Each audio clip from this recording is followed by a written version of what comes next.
Tonight on CTV News, we bring you updates on the Fort Collins topless ban. We also have information on the construction in the LSC. And more on last week's animal rights protest. Later in the show, we have the story on the underwater hockey team. All that and more starting now.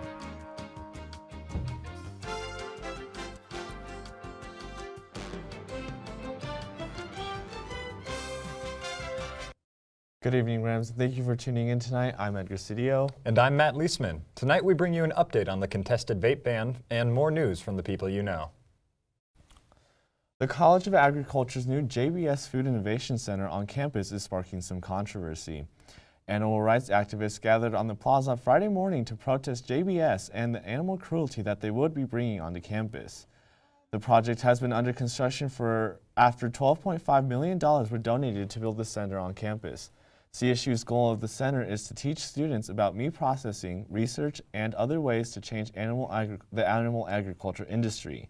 But this is not the first time some animal rights activists voiced their concerns. I think that this is wrong. I think that, sure, everybody has the right to go and learn whatever they like, but to promote such, activity, we feel is wrong. We feel it's immoral. The new Food and Innovation Center is located as a part of the Animal Sciences Building. Last week, Ethan Burschak, a senator for ASCSU, proposed a resolution opposing the ban on tobacco products and vapes on campus. The ban, which is still not being fully enforced, came after former Governor Hickenlooper's executive order last November. Delray Chiaravola, the CSU PD public information officer, says that even though the order caught the university off guard, they fully support reducing vaping and tobacco usage on campus. We've been somewhat reactive because it wasn't something that the university led, but at the same time, we are supportive of it.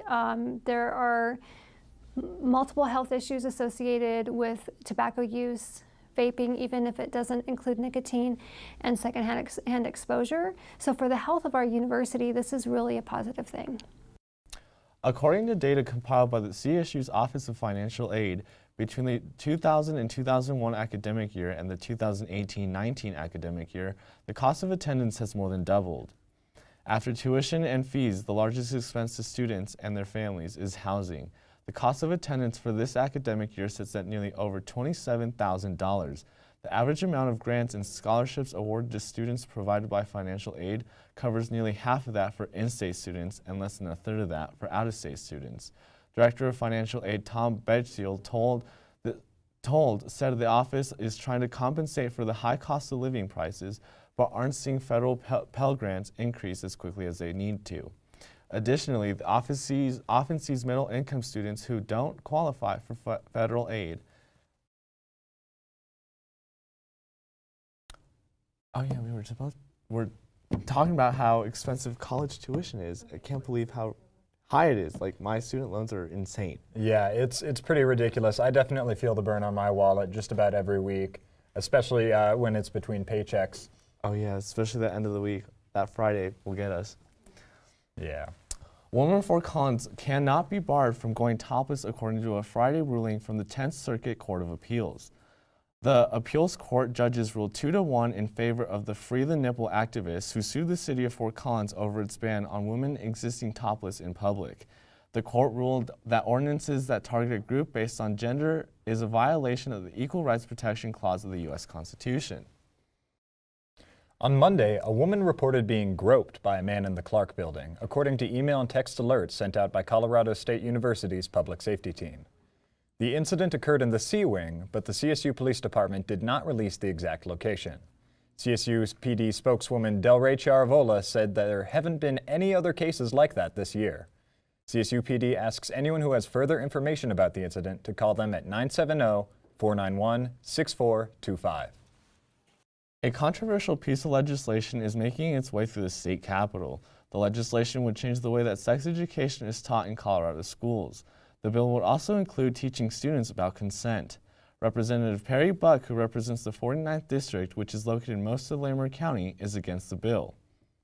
You cannot do a one-size-fits-all. My district, the unincorporated, God bless them all, don't want to be told what they think is consent, what they think is their curriculum.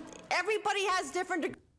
Perry's comments contradict Colorado's definition of consent, which are defined as cooperation in act and attitude, exercise of free will, and knowledge of what is happening. If you would like more information on consent, you can visit wgac.colostate.edu. On Monday, nearly 100 people stood in the cold to protest outside U.S. Senator Cory Gardner's Fort Collins office, according to reports from the Coloradan. The group demanded the Republicans stand against President Donald Trump's declaration of a national emergency. Protesters held signs, some of which accused Trump of being the national emergency. Trump declared a national emergency last week in order to fund the southern border wall he promised along his campaign. The press secretary said on Thursday, President Trump will sign the government funding bill, and as he has stated before, he will also take other executive action, including a national emergency, to ensure we stop the national security and humanitarian crisis at the border. Recently elected Governor Jared Polis visited the Associated Students of Colorado State University Senate Chamber on Friday afternoon to discuss the cost of higher education and how he plans on fixing it. And I would like to present the Governor of the State of Colorado, the Honorable Jared Polis. Governor Jared Polis spoke with the Associated Students of Colorado State University about lowering student debt. He hopes to decrease the cost of textbooks by offering free license and open source texts, which are online versions of textbooks that would be available to students for little to no cost. One student in the audience, Kevin LaRusso, asked Polis why the rate of inflation and the rate of college tuition are rising at different rates. Well, one of the things is that clearly we have a huge issue in this country with student loan debt. I think the largest portion of debt owned in this country is student loan debt. The governor assured the chamber that while interest rates are high and rising, they are still lower than commercial loans. LaRusso additionally asked Polis how the rising cost of tuition was directly related to the government. The governor said he believed tuition continues to rise due to the lack of state funding and reduced voter turnout. And so that is why I'm asking him this question, because, and it was in no way to blame him, but he's the governor of the state, and he himself has said that education costs are one of his top priorities, so these are questions he should be able to answer. Jared Polis not only addressed his agenda regarding lowering college tuition, but also opened the floor to the Senate chamber where issues were presented regarding out-of-state and international students and how this affected financial situations. The governor answered questions on his belief that Indigenous peoples deserve a higher education and also brought up his ideal Colorado for all. But beyond that, we want to acknowledge the heritage of everybody who's made Colorado what it is today. My focus is Colorado for all. A senator in the audience spoke about their support of this ideal. That was something that was related to the students who are here, coming from different states across the U.S. and even coming from different countries across the globe. So I think it's really pertinent that he talked about it. I wish that he talked more on it. It's really necessary, that we acknowledge and respect all the different people coming into Colorado. Polis finished the meeting by directly thanking out-of-state and international students who attend CSU. All right, how many of you are from out of state? Thank you. Let's give them a round of applause. And we know it's a sacrifice. We know it's hard. We know you're taking on more student debt. Two other topics brought up by Governor Polis were his efforts to lower the cost of health care and his praise for CSU's progress on renewable energy. Ren Wadsworth, CTV, Channel 11. Governor Polis also mentioned that he's interested in making dual and concurrent enrollment accessible to more students, as well as aligning graduation requirements with the expectations of colleges. For more information pertaining on the governor's speech, you can visit collegian.com. As passerbys may have noticed, the bookstore has been under construction this week. Fast Print is moving locations from the second level of the Laurie Student Center downstairs to the bookstore. Fast Print, which is not affiliated with CSU, only has two locations, the current LSC spot in room 246 and in the UCA Annex on Remington and Pitkin. Rob Valley, a Fast Print operator, says that they are moving locations to make room for Canvas Bank as well as to increase accessibility for students. Valley says that the renovation should be finished by the end of April or middle of May, meaning students should expect this to continue for the remainder of the semester. Don't go anywhere just yet. Up next is Hannah Willis with all you need to know about this week's weather.